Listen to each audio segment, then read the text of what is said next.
Hello students, I am Nadeem Khan and you are watching my YouTube channel. Students, आज हम class 10th के ही एक और chapter को एक्सप्लेन करने वाले हैं और बहुत ही इंटरेस्टिंग चैप्टर है और कहीं ना कहीं बहुत ही इम्पोर्टेंट भी है क्योंकि एग्ज़ाम में अक्सर इससे संबंधित बहुत सारे क्वेश्चंस वगैरह पूछे जाते हैं और काफ़ी सारे स्टूडेंट्स ने मेरे पास रिक्वेस्ट भी भेजी थी कि सर हमें आप इस चैप्टर पर वीडियो बनाइए, तो उन्हीं की डिमांड पर इस चैप्टर की मैंने वीडियो की समरी तैयार की है। और जो भी हमारे स्टूडेंट्स हैं सभी चैनल को सब्सक्राइब कर लें, जो भी न्यू कमर्स हैं, और वीडियो को लाइक कर लें और इसको ज़्यादा से ज़्यादा शेयर कर दें। तो स्टूडेंट्स शुरू करते हैं आज की इस चैप्टर की कहानी। तो आज का जो हमारा टॉपिक है, जो चैप्टर है, उस चैप्टर का नाम है the making of a scientist. Making माने रचना और साइंटिस्ट माने होता है वैज्ञानिक, यानी एक वैज्ञानिक की रचना, यानी एक वैज्ञानिक किस तरीके से बनता है कोई व्यक्ति। तो ये जो चैप्टर है इसको लिखा है रॉबर्ट डब्ल्यू पीटरसन ने लिखा है इसको। और इस चैप्टर के अंदर एक ही बहुत ही फेमस साइंटिस्ट रहे हैं अपने समय के, और उनका नाम है रिचर्ड एब्राइट, जो कि एक फेमस अमेरिकन बायोलॉजिस्ट हैं और अपने वर्ष के लिए बहुत ही ज़्यादा फेमस रहे हैं। तो उन्हीं की एक तरीके से कह सकते हैं ये एक बायोग्राफिकल चैप्टर है और इसकी हम समरी करने वाले हैं। तो उनका जन्म, बर्थ प्लेस, तो रिचर्ड एब्राइट बचपन में उनका क्या रहा था जीवन और किस तरीके से वो एक साइंटिस्ट बने, इस चैप्टर के अंदर हम यही सब जानने वाले हैं। स्टूडेंट्स, रिचर्ड एब्राइट अपने माता पिता की एकमात्र संतान थे और उनका जन्म यूएसए यानी अमेरिका में ही एक जगह है पेंसिल्वेनिया, उसी जगह पर एक जगह है रीडिंग, और उसके नॉर्थ में जाकर एक इलाका है, रीडिंग के नॉर्थ में एक जगह है, तो वहाँ पैदा हुए थे और वहीं पर ही उनका घर भी था। रिचर्ड एब्राइट कहते हैं कि उनके पास बचपन में ज़्यादा कुछ करने के लिए नहीं था और वो वहाँ पर अकेले ही थे और उनका फुटबॉल या बेसबॉल में भी किसी तरह का कोई रुझान भी नहीं था। लेकिन उनके अंदर एक बहुत ज़्यादा इंटरेस्ट था चीज़ों को कलेक्ट करने का, इसीलिए उन्होंने बहुत अर्ली एज से ही, यानी अपने किंडरगार्टन के समय से ही, जब वो किंडरगार्टन यानी केजी कहते हैं जिसको हम, तो केजी के समय से ही, किंडरगार्टन के समय से ही उन्होंने बटरफ्लाइज वगैरह को कलेक्ट करना शुरू कर दिया था। इसके अलावा उन्होंने स्टोन्स, फॉसिल्स, कॉइन्स वगैरह भी इकट्ठे करने शुरू कर दिए थे। वे जैसे जैसे बड़े हुए वैसे ही उनका इंटरेस्ट एस्ट्रोनॉमी में भी हो गया और जिसकी वजह से वो रातों को पूरी पूरी रात जागकर तारों को देखा करते थे। उनकी माता चीज़ों के प्रति और उनकी अपने बच्चे की रुचि के प्रति बहुत ज़्यादा क्यूरियस थी और साथ ही साथ सपोर्टिव भी थी, तो उन्होंने अपने बच्चे को पूरी तरीके से सपोर्ट भी किया था शुरू से ही। तो उन्होंने रिचर्ड एब्राइट को चीज़ों को समझने और करके सीखने पर भी जोर दिया। उसकी माता, रिचर्ड एब्राइट की माँ, बीच बीच में समय समय पर उसे ट्रिप पर भी ले जाती थी और उसके लिए टेलीस्कोप और माइक्रोस्कोप, कैमरा और उसके अलावा माउंटेनियरिंग की जो आर्टिकल्स होती है, मटेरियल्स होते हैं, वो उसे ला के दिए इकट्ठे करके, और ताकि उनका बेटा उन चीज़ों को यूज कर सके और उन चीज़ों को समझ सके। इसके अलावा उनकी माँ ने रिचर्ड की बहुत तरीके से मदद की। आगे वो बताती हैं कि मैं ही रिचर्ड की कंपेनियन थी जब तक कि वह स्कूल नहीं जाने लगा। स्कूल जब जाने लगा तो उसके बाद से मैं उसके साथियों को भी, उसके फ्रेंड्स को भी अक्सर अपने घर पर लेकर आ जाती थी।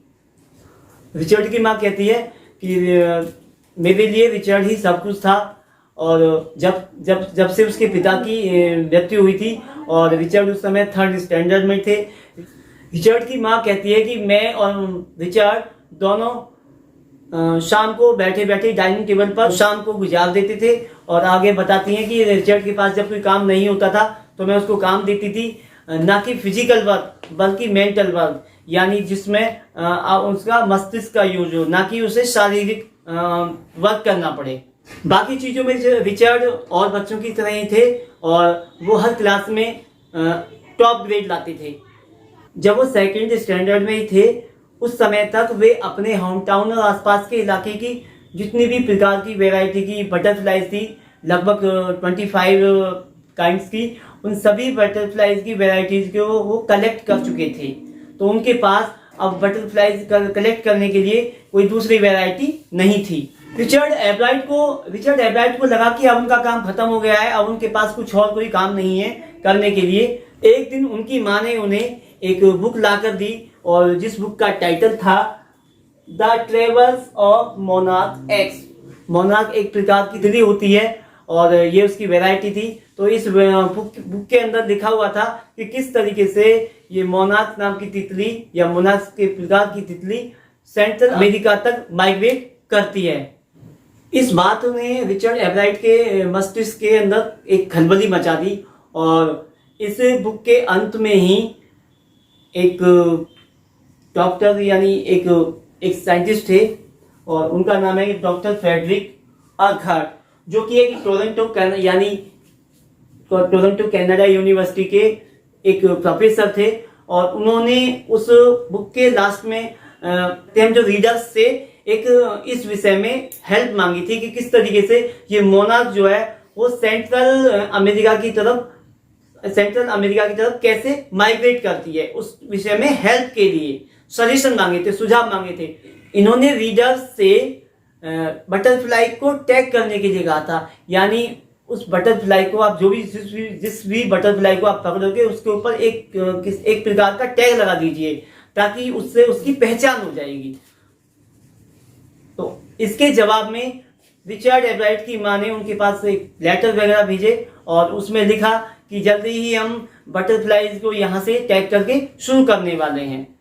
तो और साथ ही साथ उस लेटर में ये भी लिखा हुआ था कि जिस किसी भी व्यक्ति को हमारी टैग की हुई बटरफ्लाई मिले वो उसको तुरंत डॉक्टर अर्कहार्ट के पास भेज दे। बटरफ्लाई को कलेक्ट करने का जो सीजन होता है वो लेट समर्स के आखिरी 6 वीक में होता है। रिचर्ड एब्राइट ने जब ये सोचा कि अगर इस तरीके से मैं एक एक करके अगर बटरफ्लाई पकड़ूंगा ऐसे तो मुझे बहुत लंबा समय लग जाएगा, इसीलिए उन्होंने बटरफ्लाई के एक एक करके पकड़ने का प्लान उसको छोड़ दिया। इसीलिए रिचर्ड एब्राइट ने एक नया प्रोजेक्ट शुरू किया, एक नया मिशन शुरू किया कि अब वो तितलियों के यानी बटरफ्लाई के झुंड को पकड़ेगा और झुंड को पकड़ने के बाद जो फीमेल बटरफ्लाई होगी उसके अंडे एग्स वगैरह कलेक्ट करेगा। एग्स कलेक्ट करने के बाद उन अंडों से कैटरपिलर और कैटरपिलर से फिर प्यूमा और प्यूमा से फिर किस तरीके से बटरफ्लाई बनती है या बटरफ्लाई का जो एक रूप होता है, एक फॉर्म होता है, वो परिवर्तित होता है, इसकी जांच पड़ताल करेगा।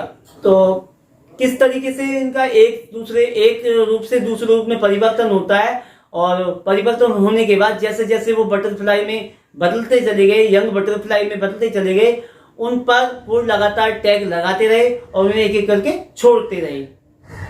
इस तरीके से कई सालों तक उनका घर एक तरीके से मोनार्क तितलियों का एक अड्डा सा बन गया था। वो काफी सारी तितलियां या काफी सारी वैरायटी की तितलियां उनके घर के अंदर थी जहां वो अपने एक्सपेरिमेंट वगैरह या रिसर्च वगैरह किया करते थे। धीरे धीरे इस काम को करते करते, इस पर रिसर्च करते करते वो काफी थक गए थे, उन्हें बोरिंग फील होने लगा था और इसलिए उन्होंने इस रिसर्च के प्रोग्राम को फिर बीच में ही छोड़ दिया। उन्होंने जितनी भी बटरफ्लाई पर टैग लगाए थे उनमें से मुश्किल से ही 2 या 3 वैरायटी की बटरफ्लाई वो पकड़ पाए थे जो कि उनके घर से लगभग 75 मील की दूरी पर ही मिल गई थी। जब वे क्लास 7th में आए तो तब उन्होंने ये जानने की कोशिश की कि रियल साइंस है क्या।